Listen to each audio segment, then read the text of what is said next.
Vous écoutez L'Ambition au féminin, épisode 118. Mon nom est Tatiana Saint-Louis et j'anime L'Ambition au féminin, un podcast pour toutes les femmes pleines de vision, de talent et de drive qui désirent redéfinir le succès selon leurs termes et leurs conditions. Chaque semaine, j'explore seule ou en présence d'invités les thèmes entourant la réussite professionnelle et personnelle. Mindset, productivité, leadership, branding personnel.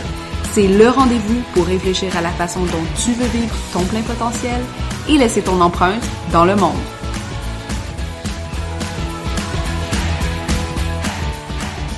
Salut les ambitieuses, comment ça va aujourd'hui? J'espère que vous allez bien. Écoutez, c'est des semaines assez occupées de ce côté-ci, de mon côté, j'allais dire, du monde.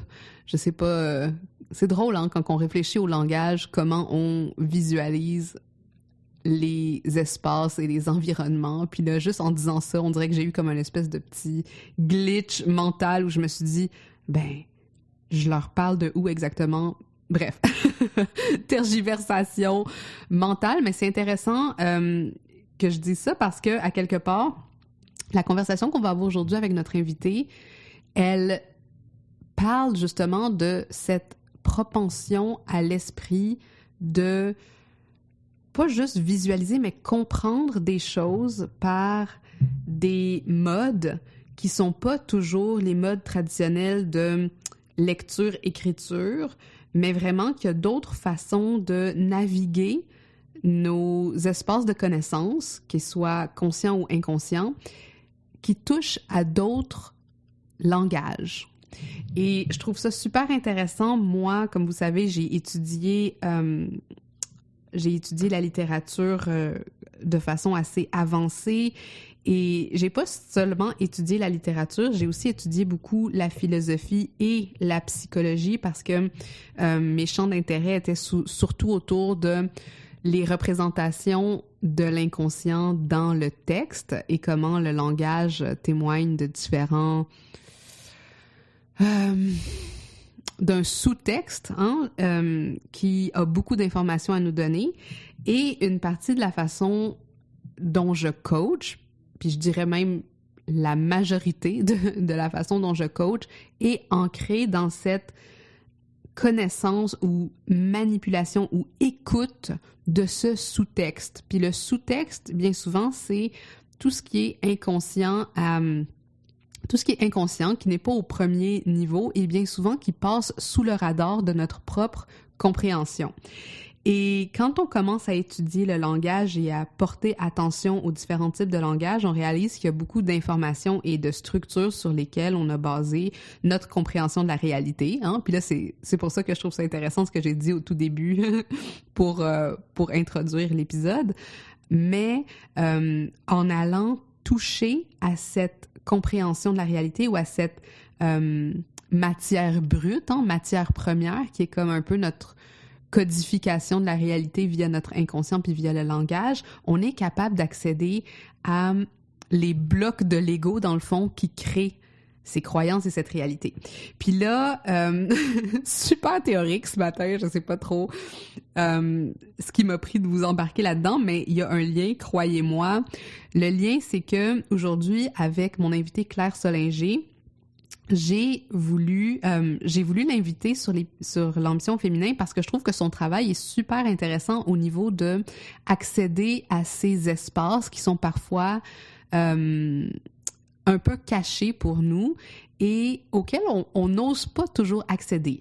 Et la matière première de Claire, dans le fond, son outil d'exploration, c'est le dessin. Donc, c'est toute cette communication visuelle aussi.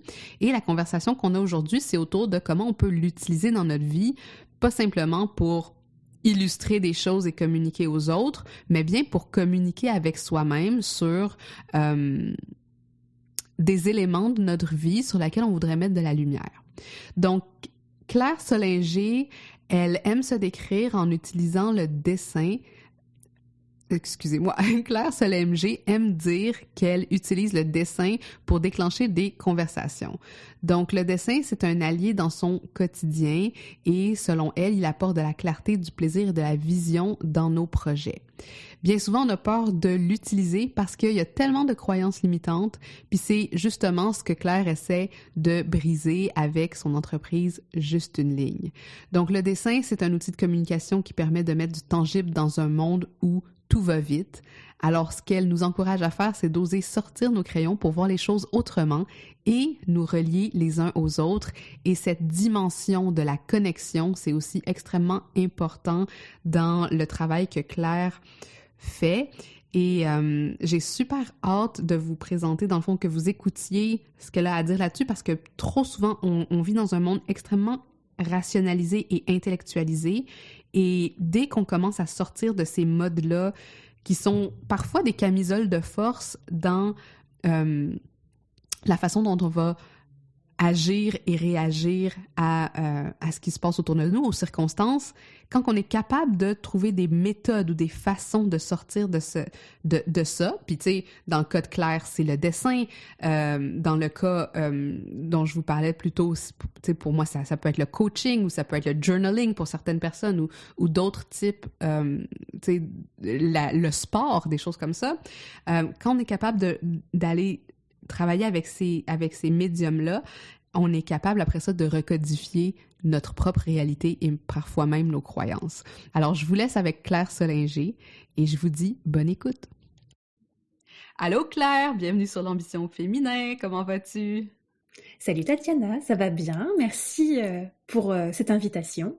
Oui, j'étais super contente de t'avoir, ça fait longtemps que, tu sais, pour ceux qui écoutent depuis un bout, il y a eu une pause dans le podcast L'Ambition féminin, mais moi, j'ai toujours mon calendrier éditorial où j'avais ma liste d'invités potentiels que je voulais avoir des conversations, puis présenter ici sur le podcast. Puis toi, tu étais dans ma liste depuis longtemps. Oh! Donc, je suis contente qu'on ait enfin la chance de se parler. Alors, je commence avec ma question brise-glace comme d'habitude. La question pour toi est... Claire, c'est quoi ta relation au mot ambition aujourd'hui? Tu vois, cette question, je la connais, vu que j'écoute ton podcast depuis des années, et voilà. Mais cette question, je savais qu'elle allait arriver. Et l'ambition, c'est un mot que je trouve tellement compliqué pour moi à définir, dans un certain sens. Je me disais, oh mon Dieu, il va falloir sûrement que j'y passe à cette question, puis voilà. Mais et l'ambition, c'est quelque chose qui me semble très intangible et très grand comme mot. Puis c'est, bah tu vois, je peux pas réussir à te le définir. Puis je crois que c'est ça. En fait, ça va faire mettre tellement une belle introduction sur ça parce que les mots, il y en a certains, j'arrive pas à savoir ce que ça veut dire. C'est comme ils sont intangibles pour moi. Ils sont totalement abstraits. Je leur mets comme des formes ou des couleurs, mais il n'y a pas de signification forte derrière. J'arrive pas à me l'approprier. Et dès que j'entendais les réponses dans le podcast ou autre, je me disais ah ouais, peut-être que c'est ça, mais je sais pas. Elle me rentre pas à l'intérieur. Il y a des mots qui me rentrent pas à l'intérieur. C'est super intéressant, puis c'est super intéressant que tu parles de ton ressenti par rapport au sens, hein. Des mots ont des couleurs, ils ont des sensations, ils vivent d'une certaine façon dans notre corps, mais ils sont pas verbalisés. Puis je pense que c'est vraiment la notion même du genre de travail que tu fais aussi avec le dessin, puis avec le geste, puis avec cette communication qui est très incarnée en soi, puis on vit dans une société vraiment logocentrée, hein, vraiment très centrée sur les mots et sur le langage et le verbal, mais il y a tellement d'autres façons d'expérimenter les sens qu'on oublie parfois de leur laisser la place. Ouais, bah oui, effectivement, mais c'est ça. Donc je vois quelque chose de très rond, très pétillant, ça monte, mais j'arriverai pas. Là, il faudrait que je prenne un crayon et que je teste quelque chose, mais il y a quelque chose il y a un mouvement avec ce mot-là, en fait, en tout cas. En tout cas, dans sa sonorité, il y a quelque chose qui se met en bouche, ambition. Il y a quelque chose de rond. J'adore. Puis j'adore la synesthésie. Là, je sais que des fois, je dois définir mes termes, mais synesthésie étant comme le mélange des sens, hein, on comprend le monde à travers différents sens, puis des fois, c'est justement comme voir des couleurs pour des sons. Il y a des gens qui ont qui ont ces genres de capacités-là d'expérimenter les différents sens de différentes façons. Tu te considères-tu synesthésique, toi? J'ai découvert ce mot-là dernièrement et oui, je pense que oui, effectivement. Ouais. Ouais, puis tu sais, c'est drôle, hein, parce que même au niveau créatif, je pense qu'il y a beaucoup de gens qui sont en connexion avec leur créativité à travers une genre de relation synesthésique. Tu sais, moi, souvent, ça va venir comme dans mon corps avant d'écrire un texte ou avant d'écrire quelque chose. Fait que je trouve ça aussi intéressant de le voir de cette façon-là. Et pour revenir encore aux mots, puis je sais que c'est pas une question que tu vas particulièrement aimer, mais je pense que justement parce que cette question, je pense que ça a été peut-être une lutte avec toi, puis je te connais depuis un certain temps maintenant, puis je t'ai vu en présentation, je t'ai entendu parler de ton histoire, mais c'est cette fameuse définition. Tu sais, j'avais comme question, comment tu te définis aujourd'hui? Puis le mot aujourd'hui, encore une fois, est très important parce que je sais que c'est quelque chose de fluctuant. Et je me rappelle aussi que tu avais donné une super cool présentation sur les boîtes et sortir des boîtes et rentrer dans des boîtes. Fait que je me demandais, j'avais envie de ramener ça aujourd'hui sur le podcast puis voir où tu en es aujourd'hui avec cette idée de te définir. Ouais, sacré challenge. Mais je pense que je commence de plus en plus à pouvoir y mettre des mots autour de ça. Et en fait, pour me définir, il y a quand même toujours le mot designer et artiste qui vivent toujours ensemble. Ça, c'est pour des étiquettes plus professionnelles. Mais sinon, ce que j'aime particulièrement faire, c'est d'activer la réflexion avec le dessin ou le visuel et faire émerger des conversations avec soi, avec les autres, par ce qui va être visible sur une feuille, en fait. Au lieu de simplement parler avec des mots qui s'échappent dans l'espace, eh bien, on va échanger par rapport à quelque chose de tangible que l'on voit sur du papier, et là, on va en construire quelque chose. Puis je crois que c'est ça que j'aime particulièrement faire. Mais la définition de mon titre, mettons ça comme un côté artiste, designer, voilà. Ça serait ça. puis je trouve ça aussi super intéressant que tu acceptes le mot artiste, qui est un mot que beaucoup de personnes n'oseraient même pas s'approprier. Est-ce que pour toi, ça a été un processus? Oh oui, on l'a fait un peu ensemble, d'ailleurs. Mais oui, ça a été vraiment compliqué parce que l'artiste... Bon, moi, j'ai étudié en art, mais un type d'art, on pourra peut-être y revenir, on verra bien si la conversation nous mène là-dedans. Mais artiste, je voyais ça comme des personnes qui peignent des grandes toiles, ou en tout cas par rapport au côté visuel qui a toujours été plus fort, parce qu'artiste, on peut être musicien, danseur, etc. Mais je vais toujours rester dans le milieu des arts visuels. Et donc, je voyais un artiste comme un peintre, finalement. Et en fait, jusqu'à ce que je me rende compte que non, artiste, c'est une personne, selon moi, qui vit des émotions, qui a envie de les partager, les transmettre, et a un message à vouloir transmettre là derrière ça. Et donc, artiste, ça peut être très large. En fait, on peut être tous dans une certaine forme des artistes.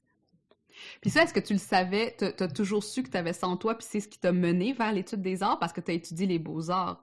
Non, j'ai étudié les arts appliqués. C'est encore les différent. Les arts appliqués, OK. Oui, c'est encore différent. OK, les arts appliqués, donc c'est un cheminement d'études que l'on fait en France.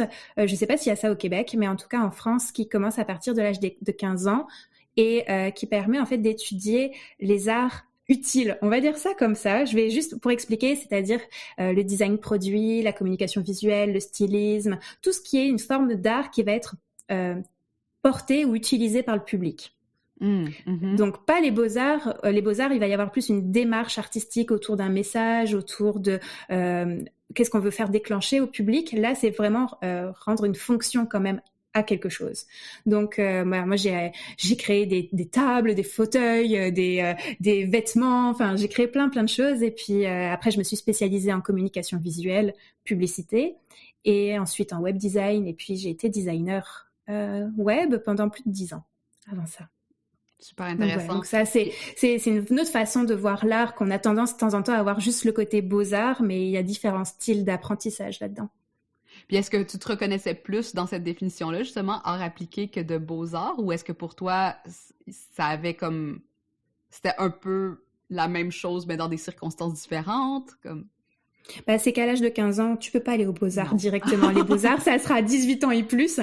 Donc, il y avait ça. C'était déjà de pouvoir rentrer dans le milieu des arts le plus vite possible parce que le milieu scolaire était très complexe. Et donc, j'ai pu rentrer là-dedans assez rapidement. Et après, à 18 ans, tu as la possibilité de choisir, après à te spécialiser. J'aurais pu partir dans les beaux-arts, mais il y avait un côté peut-être trop libre à l'époque, et puis ça m'appelait pas à ce point-là. Il me fallait de la structure, puis donc c'est pour ça que je suis partie en communication visuelle, puis je voulais avoir un emploi. Donc il y avait beaucoup de limites aussi que je mettais derrière tout ça. Je voulais quelque chose qui puisse me rendre indépendante financièrement, et je le voyais beaucoup moins dans les beaux-arts. Et ça, c'est peut-être complètement faux, mais à l'époque, ma vision de l'époque, c'était ça. Ouais, puis je trouve ça... Je serais curieuse de voir combien de femmes ont beaucoup cette conscientisation aussi de « il faut que je fasse de l'argent après tout ». Puis, en tout cas, moi, je viens du monde des lettres, fait que pas nécessairement des arts visuels, mais pour moi aussi, il y a comme une notion que les grands écrivains, c'était tous des hommes, jusqu'à tard dans ma vie, mais quand j'étais plus jeune. Puis j'ai l'impression que dans les arts, il y a aussi beaucoup de cette image, tu sais, dans l'imaginaire, les peintres qui font énormément d'argent, qui sont très reconnus, qui font partie des canons artistiques, entre guillemets, en général, c'est des hommes. Puis je me demande si nous, en tant que femmes, on a plus de difficultés à se reconnaître dans ce genre de parcours. En tout cas. Ouais. Je pense que peut-être qu'il y avait un manque de références, ça je sais pas, mais moi je pense que surtout il y avait aussi un manque de repères. Je connaissais personne qui vivait d'art visuel autour de moi de ce niveau-là, enfin de toile, artiste peintre, et donc ça me sécurisait plus d'aller vers quelque chose qui soit structuré en fait. Ça va être un visuel qui va servir à une campagne publicitaire.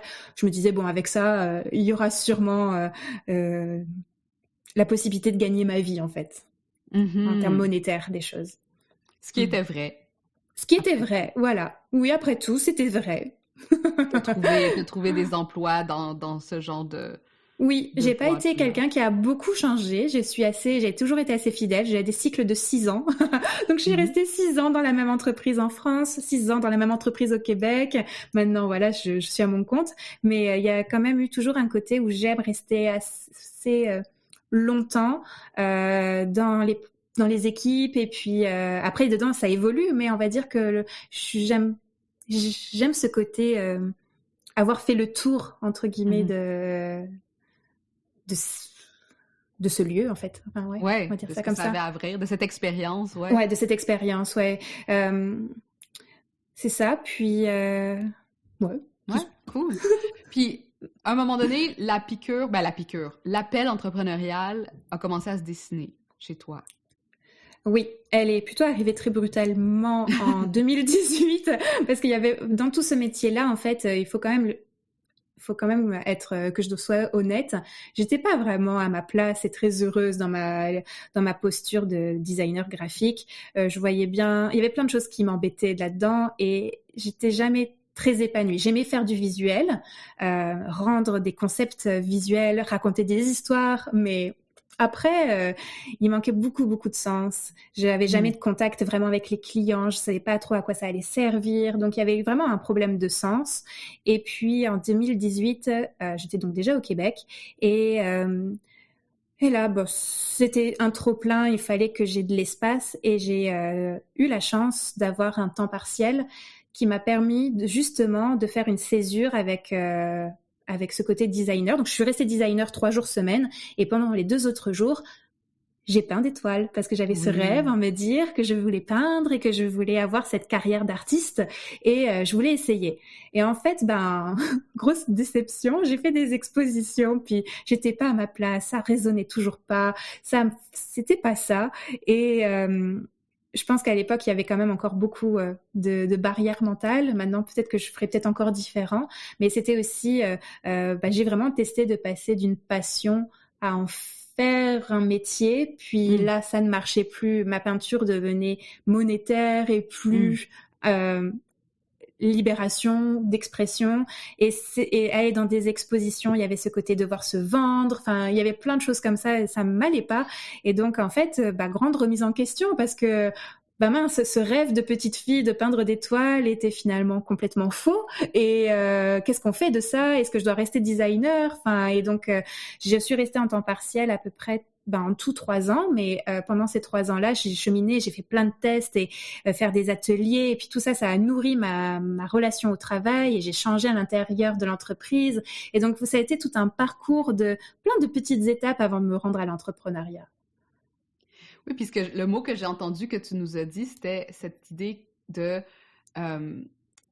l'art devait à quelque part être une libération, puis ça l'était plus. Ouais.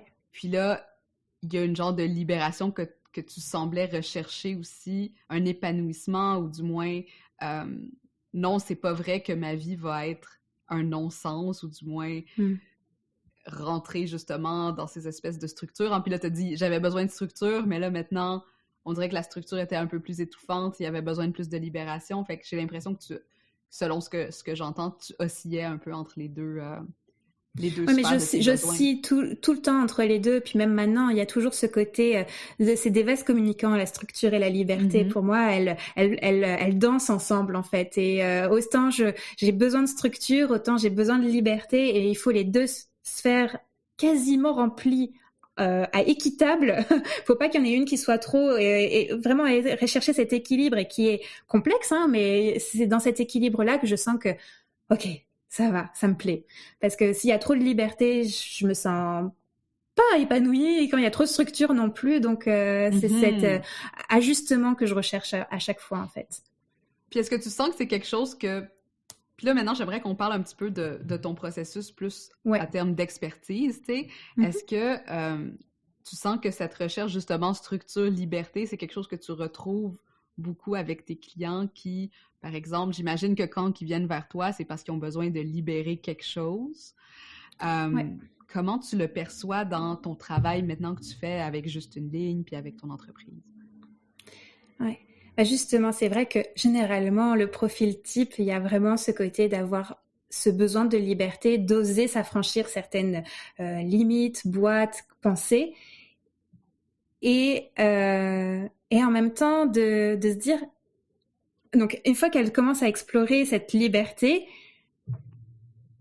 comment on peut réussir à lui donner une matière qui rentre dans ce qu'elles font en ce moment dans leur métier, et comment cette ouverture, on peut quand même lui donner forme dans une structure, en fait. Et c'est ça que des fois, en tout cas, je sais pas comment toi tu vis ça des fois, mais les brainstorming, ou quand on ouvre trop les idées, moi, il y avait quelque chose qui était des fois très agaçant. C'est, ok, c'est génial toutes ces idées, mais on en fait quoi concrètement? Tu sais, moi, j'ai besoin de concret. C'est bien d'ouvrir, c'est bien mais maintenant, stop à l'éparpillement, stop au trop plein. Je veux que ça rentre dans quelque chose, puis qu'on voit ce que ça va donner. Et je crois que c'est ça que mes clientes apprécie de ce que je peux apporter, c'est on ouvre, mais on active vers un point, en fait. Et pas juste rester dans cette forme d'ouverture constante qui peut être bien, mais à un moment donné, on veut avancer concrètement sur des actions tangibles. Donc, voilà, donc c'est sentir cet équilibre. Ouais, c'est ça, on libère aux structures. Puis c'est ça un peu la communication, à quelque part, non? Comme quand on dit comme communiquer avec d'autres ou converser avec d'autres, c'est toujours un peu ça. Hein? On libère la parole, on structure l'information, on libère la parole, on structure l'information. Fait qu'il y a quelque chose un peu aussi de... Comme tout à l'heure, tu disais, OK, communiquer avec la page, communiquer avec moi-même, mais aussi le fait même de communiquer, que ce soit à travers n'importe quel médium, ça devient cet échange entre libération et structure. Oui, vraiment. Je pense que... Et c'est là que ça devient intéressant, que tu peux creuser, parce qu'une fois que tu as trouvé un élément, ok, je le rends tangible, j'en fais quelque chose, je fais une action mesurable, comme, je vais prendre un exemple, j'ai ouvert l'idée de faire une infolettre. Ok, génial. Comment ça peut ressembler, à qu'est-ce que je veux mettre comme intention là-dedans? On ouvre plein d'idées, ok, maintenant je teste. Une fois que j'ai fait ce test-là, qu'est-ce que j'ai comme quelles sont les informations que je peux utiliser pour réouvrir l'expérience, la boîte, et puis creuser à l'intérieur. Donc c'est vraiment constamment. Des fois c'est fatigant, mais c'est vrai que cette ouverture, je plonge, je réouvre, je plonge. Je trouve que c'est ça qui permet de rester vivant avec ces projets. Mm-hmm.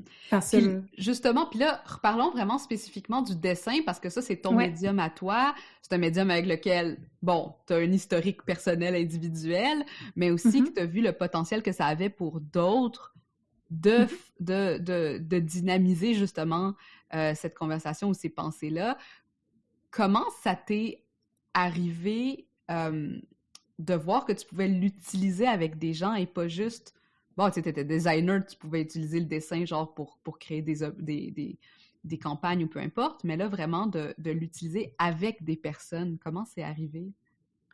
À la toute base, c'est arrivé dans les réunions infernales qui durent trop longtemps. À la toute base, c'est arrivé là. Je sortais de cette réunion et puis je vais m'asseoir à mon poste de travail et je dis... J'ai pas compris ce qu'il fallait que je fasse. Peut-on me résumer? Puis là, j'ai commencé à schématiser des choses parce que je voyais que finalement personne n'avait compris ce meeting. Personne ne sortait de là. Gros point d'interrogation sur la tête de tout le monde.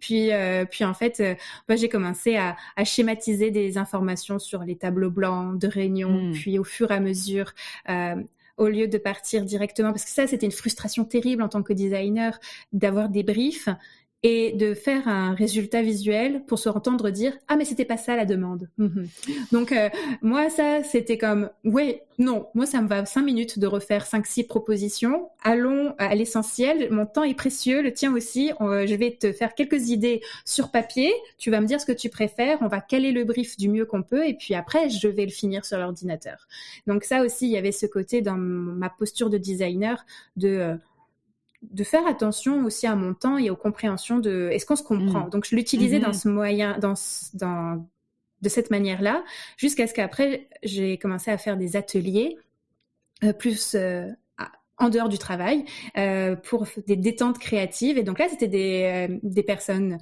du monde entier parce que c'était par Airbnb Expérience qui venaient dans mon atelier. Puis là c'était vraiment bien parce que les gens venaient avec cette peur de dessiner et puis moi, je les aiguillais dans cette exploration. Et les discussions qui émergeaient, je les connaissais pas, mais on avait des discussions sur plein de choses qui sortaient de l'ordinaire, en fait. Et je connectais très fortement avec ces personnes et je me disais, mais en entreprise, ce serait tellement bien.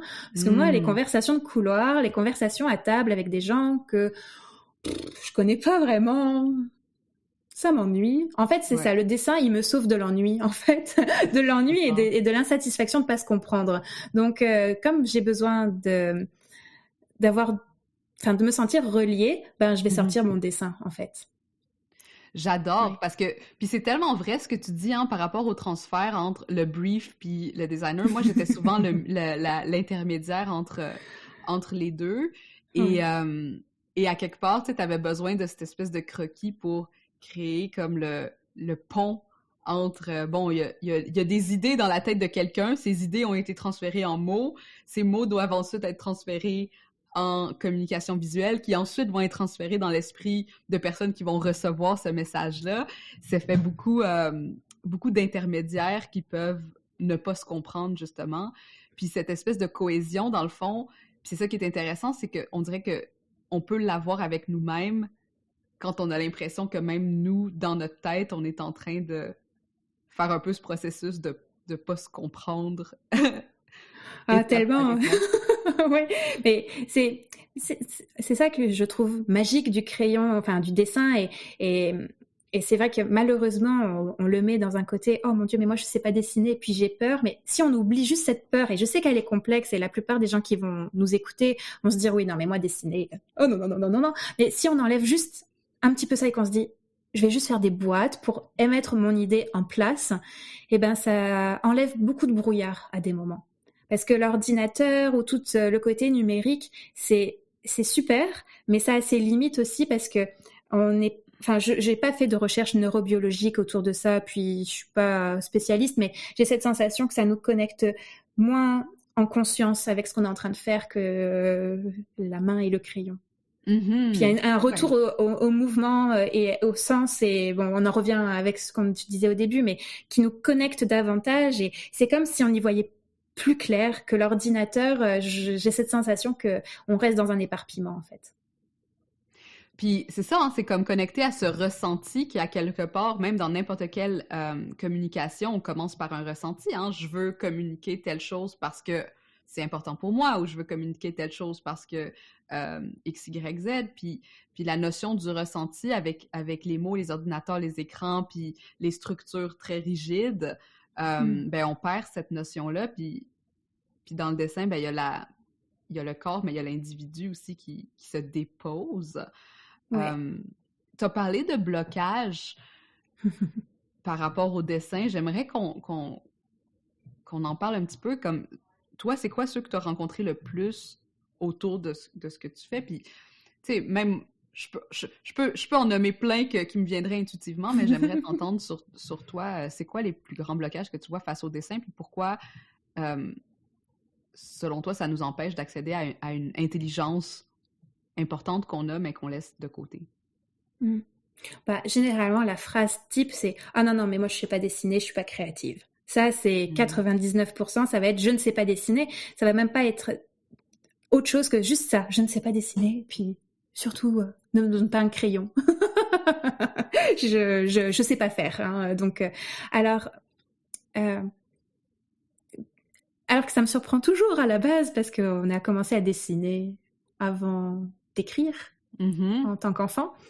Et je pense que en tant qu'adulte, on a cet auto-jugement qui est très fort, et parce que dessiner, ça peut rendre vulnérable si on veut s'attarder au résultat. Si on s'attarde au résultat plutôt. C'est-à-dire que forcément, un dessin, ben, on va voir. On pense, en tout cas, c'est ce que quand je suis avec mes clientes, les clientes s'imaginent que les personnes vont se moquer de ce dessin.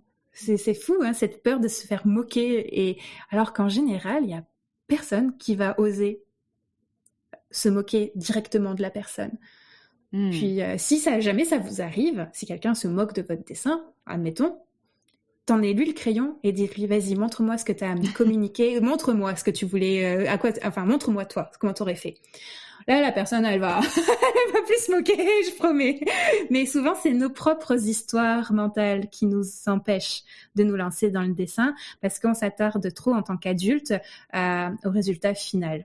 Mais une fois qu'on comprend que le dessin, c'est juste un processus et c'est pas une finalité, déjà là, on se détache un peu de ça et on se dit, ok, bah je me lance. Et puis, c'est histoire de libérer ce que j'ai dans ma tête. Ça n'a pas besoin d'être parfait.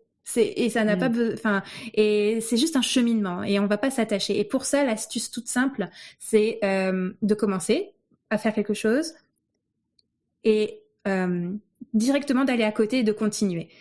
C'est-à-dire de jamais s'attacher, en fait, de pas tomber amoureux de son dessin. Jamais, jamais, jamais, jamais. Et ça peut valoir pour tout autre, pour plein de choses. Même quand tu rédiges un contenu, c'est en fait, nous, en études d'art, dans mes études, par exemple, on devait, les exercices qu'on nous demandait de faire, c'était par exemple de dessiner 100 poules de 100 façons différentes. C'est énorme de dessiner 100 poules. Hein. Et ben, c'est un peu ça. Donc, je vous demande pas de dessiner des poules, mais quand vous avez envie de déposer des choses, enfin, vous avez une problématique, vous voulez vous sortir ça de la tête, prendre un crayon, faire une solution, tout de suite après une autre solution, tout de suite après une autre solution. Et ça pendant 10 fois, et ben là, déjà, ça va lâcher tout le mental de la perfection, de vraiment finaliser son trait. Non, juste, je dois en sortir 10 idées différentes. Ou pas forcément très différentes, hein, mais 10 façons de voir ce que j'ai dans ma tête. C'est super intéressant. Récemment, j'ai eu une expérience avec... j'avais une conversation avec une coach, puis juste après la conversation, je sentais qu'elle m'avait aidé à structurer justement certaines informations qui étaient dans ma tête, mais quand elle me l'a renvoyé, la chose qui m'a automatiquement été inspirée à faire, c'était d'ouvrir un cahier puis de schématiser comment justement, comme je voyais un triangle, je voyais un demi-cercle, je voyais des points, je voyais une direction, puis j'ai trouvé ça super intéressant après ça de voir comme wow, comme sans même me dire « Ah, il faut que je le schématise », il y a eu un désir de le mettre sur papier de cette façon-là puis on va revenir avec cette phrase-là, mais structurer ce qui se passait dans un peu comme mon chaos créatif, j'imagine. Puis cet attachement-là, je l'ai ressenti tellement de fois aussi, comme avec ma propre créativité, parce que pendant longtemps, j'étais comme dans un blocage créatif dans ma propre vie. Puis j'ai décidé de faire des ateliers de peinture créative, là, tu sais, comme pas genre on va apprendre à faire telle chose, donc vraiment c'était juste comme... Et j'ai trouvé ça extrêmement difficile de commencer des toiles, de mettre le premier geste, de... Tu sais, on a cette impression qu'on va gâcher justement la toile ou que... Ouais. Tu sais, on va être déçu de nous-mêmes ou il va y avoir quelque chose qui va se passer qui va... Ah, ça, c'est quelque chose que j'entends aussi. Une perte de temps, la perte de temps, la peur de gâcher, la peur de... Enfin, tout ça. Alors, si je restais avec le côté du dessin, s'il y a cette... oui, mais ce que j'ai, je sais pas, bien dessiné, alors je vais pas prendre une belle feuille blanche, eh bien, c'est au moins de prendre le revers de boîtes de céréales, par exemple, ou de prendre des enveloppes que vous recevez, tu les découpes à l'intérieur, tu sais, puis tu ouvres et puis ça te fait un support papier et au moins, t'as rien à gaspiller de papier blanc, par exemple. Donc, de pas hésiter à aller là-dedans. Mais après, c'est intéressant aussi de prendre des papiers plus nobles ou plus beaux et voir que qu'est-ce qui se passe avec ça dans mon univers quand je veux m'exprimer. Moi, par exemple, je sais que des très beaux carnets bien reliés avec du papier bien de bonne qualité, par exemple, c'est des carnets où je me sentirai jamais bien libre de m'exprimer dedans, par exemple, parce qu'ils sont trop beaux. J'arriverai pas, pourtant j'en ai des carnets, mais non, ça va pas. Moi, il me faut un carnet qui soit quand même de bonne qualité niveau grammage de papier pour que je puisse mettre de la peinture et mettre de la craie si j'ai envie ou ce genre de choses. Mais il faut pas non plus qu'il soit trop beau, parce que là, ça me bloque. J'ai l'impression qu'il faut que ça soit merveilleux ce que j'ai à mettre dedans. Il y a un décorum. Ah, c'est super intéressant. J'avais jamais pensé non plus comme ça, mais effectivement, hein, genre les impératifs qui nous sont donnés par toutes ces significations qu'on met sur ces supports puis tout ça. Bon, je pense qu'on a parlé des croyances limitantes. Pour toi, puis peut-être que ça vaudrait la peine juste de parler aux personnes qui écoutent de comment tu travailles avec tes clients. Tu sais, c'est quoi les bénéfices que tu vas chercher avec eux quand tu les amènes dans cette aventure dessinée ou cette aventure du trait et du geste et du papier? Alors déjà, à la base, j'ai maintenant compris aussi de mieux en mieux mon accompagnement, parce que je pense que c'est important de le dire. Au début, c'est très compliqué quand on est dans des milieux comme ça, un peu du dessin. On a toujours l'impression que c'est les mots créativité, que c'est qui devrait ressortir. Et en fait, j'ai compris récemment que j'amène à avoir des réflexions sur son travail, sur sa posture et d'activer du mouvement, en fait, d'activer des actions concrètes par le dessin. Le dessin, c'est juste mon outil, c'est juste le moyen, mais c'est jamais la finalité. C'est pas avec moi que vous allez apprendre à dessiner. Voilà, par exemple. Hein, c'est pas ça que je souhaite aller, enfin vers là où je vais aller. Les réflexions, en fait,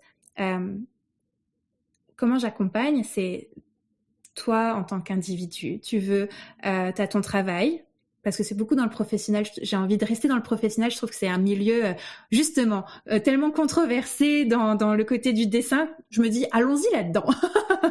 et donc, dans le travail, tu as besoin de revenir vers toi, de mieux comprendre ce qui t'anime dans ton travail. Et ben là, j'ai un guide avec mon journal de bord professionnel. On pourra peut-être mieux en parler plus tard, mais par le journal de bord où la personne va pouvoir dessiner ses aventures professionnelles. Et quand je dis dessiner, le mot dessin, il faut le prendre vraiment très, très, très large. Rien qu'écrire, déjà, dedans, c'est un pas vers le dessin. C'est juste sortir de l'écriture linéaire. Donc, un carnet de notes où tu sais, où tu écris vraiment au kilomètre, là. Non, là, tu mets juste en forme avec les sens et toute une posture avec ce carnet. Donc là, avec ça, c'est vraiment un retour à soi, mais tu te mets en mouvement, toi, en tant qu'individu, là-dedans. Puis, l'autre côté dans lequel j'accompagne, c'est de rendre tangibles les pensées. Donc là, toi, tu dessines pas. C'est moi qui vais dessiner pour toi ce que j'entends, ce que je vois et je capte en fait par mes différents capteurs, on va dire ça comme ça, et je vais te donner une vision de ta problématique par le dessin. Super intéressant. Fait qu'il y a quelque chose aussi de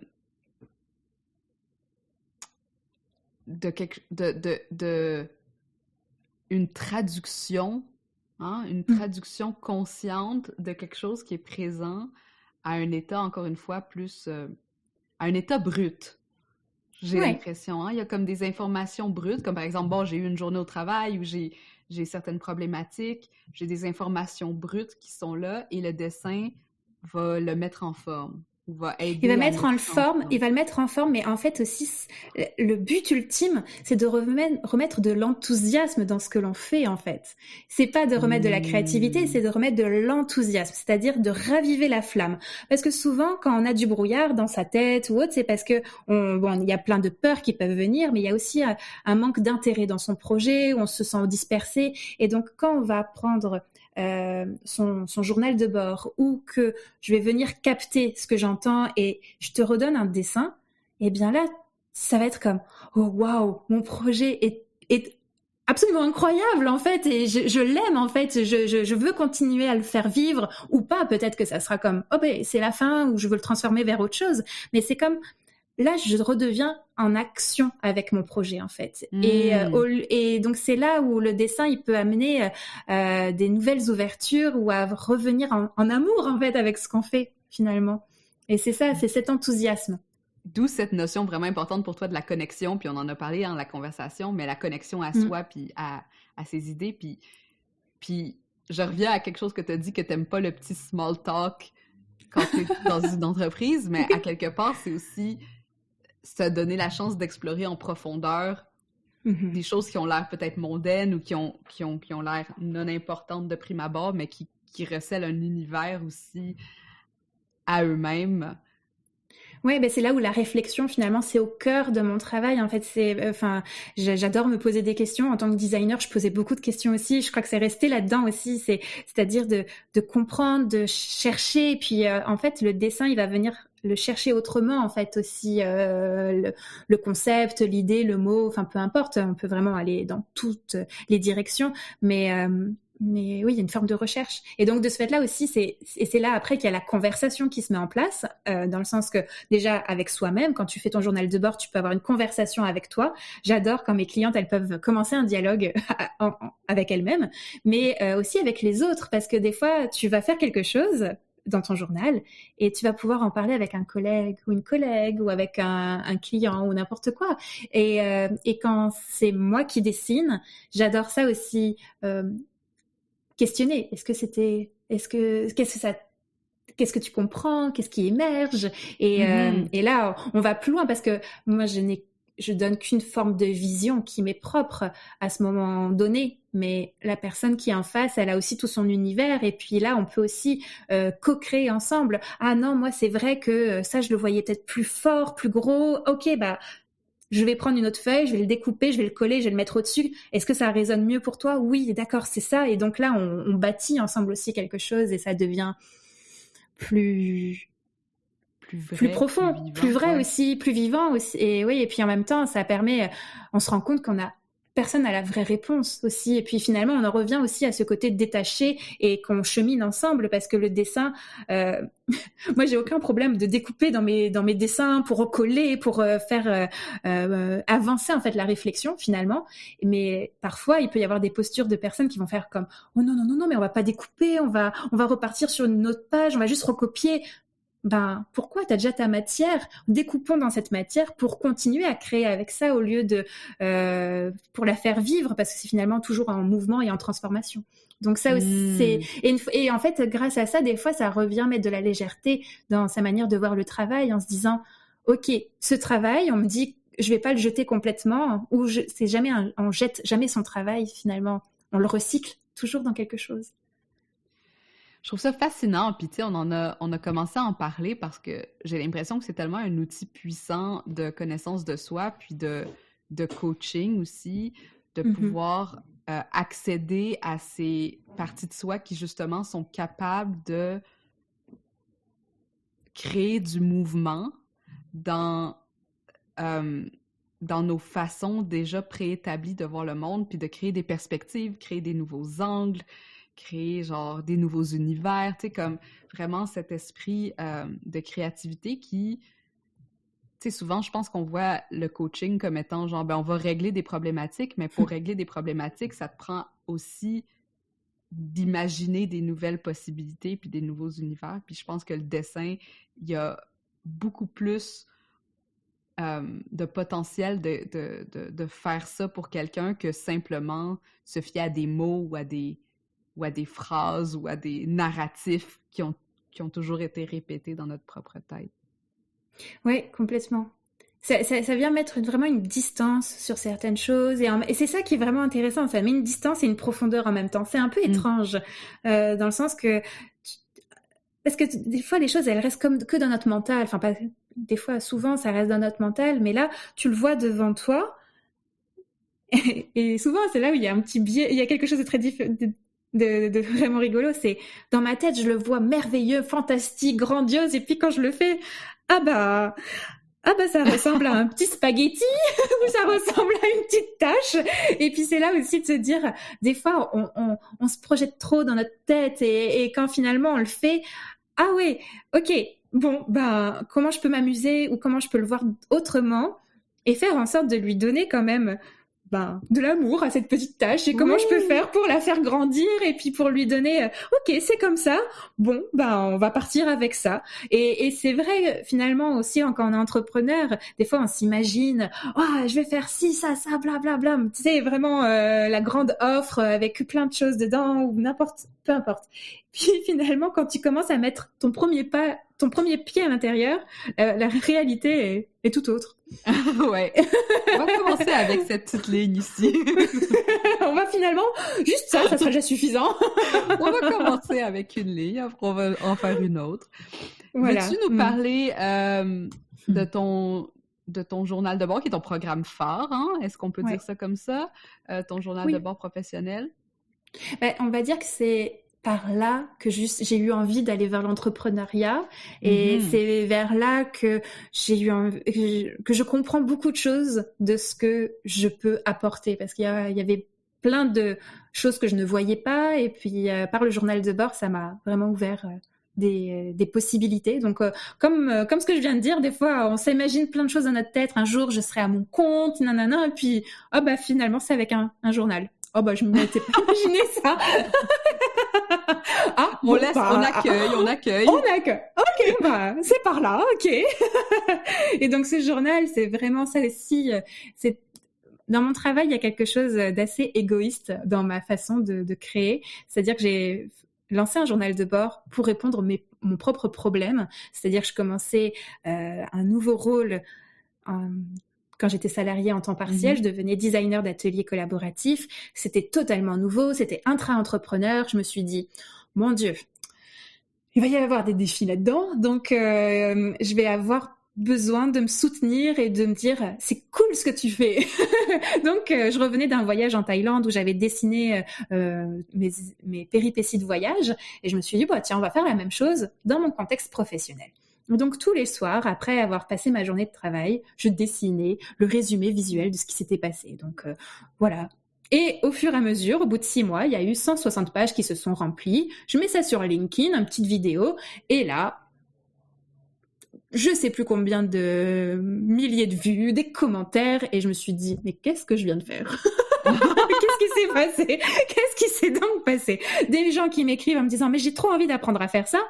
Et puis l'imposteur qui vient en moi en me disant, juste ouvre un carnet, fais-le, puis bon. Et là j'étais là, mais j'ai pas de méthode, je sais pas. Et puis donc là c'était de me dire, ok, il y a peut-être quand même une méthode, peut-être. Bon, on va essayer de creuser. Donc j'ai passé des gens en interview pour comprendre pourquoi ils aimaient tant ça, qu'est-ce que j'avais réveillé en eux. Donc là, j'ai commencé à prendre ma posture de designer, à aller chercher, à aller enquêter, à aller voir ce qui se passait. Et puis, au fur et à mesure, j'ai compris. Je me suis dit, ok, j'aime ça enseigner, enfin pas enseigner, mais j'aime ça transmettre, partager. J'en ai monté un programme bêta. Et puis, il y a eu 12 personnes qui sont arrivées. Ça a transformé, pour certaines, leur relation au dessin, à la créativité, au travail. Je me suis dit, ok. Et dans ça, j'ai appris aussi à m'analyser. comment je fonctionnais.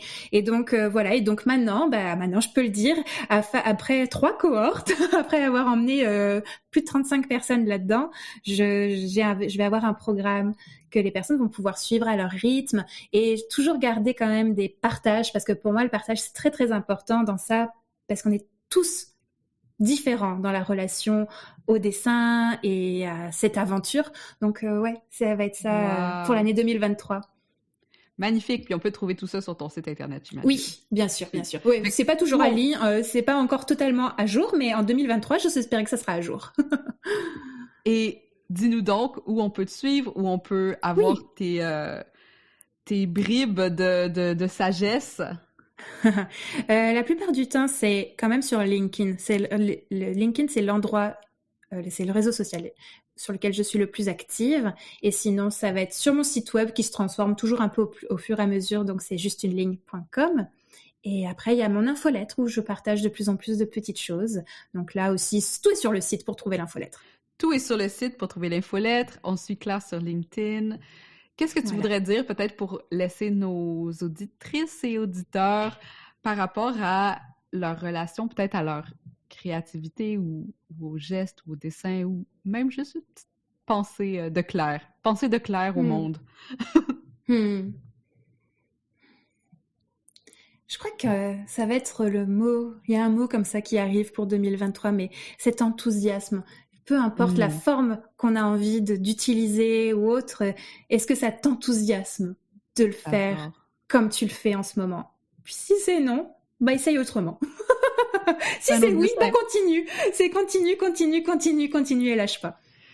Wow, j'adore cette finale. Je pense que enthousiasme est un mot tellement important et tellement... on l'utilise pas assez souvent dans nos quotidiens.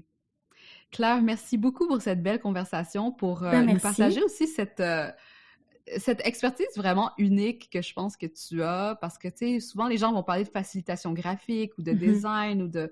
On n'en a pas parlé durant l'épisode, mais ce que tu fais, c'est différent de simplement de la représentation, j'ai l'impression. Je pense aussi, j'ai pas encore tout compris par contre, et ça fait partie du cheminement, mais je sens effectivement qu'il y a encore des choses à découvrir. Il y a encore des couches à creuser. C'est ça. Parfait. Bon, on laisse tous les liens aussi pour te rejoindre sur les notes de l'épisode. Puis, on te souhaite vraiment un beau succès cette année avec ton journal de bord et pour toutes les personnes qui vont pouvoir travailler avec toi. Merci. Merci beaucoup pour ce moment.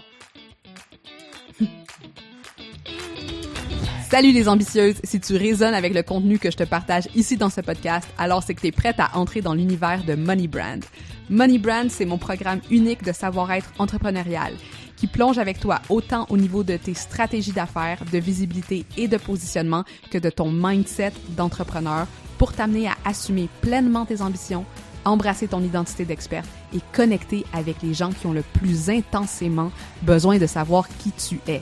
Money Brand, c'est pas juste un programme de coaching et des stratégies marketing, c'est aussi une communauté tissée serrée, des réflexions en profondeur, du support hebdomadaire, des rires, parfois des pleurs et des grands chamboulements qui vont te faire sentir pleinement en vie et pleinement épanoui dans ta business. Alors, si tu es prête à transformer ton entreprise en un véhicule puissant d'épanouissement qui feel aussi bien dans ta tête que dans ton cœur et ton portefeuille, la première étape, c'est de venir nous parler de toi dans le formulaire de candidature.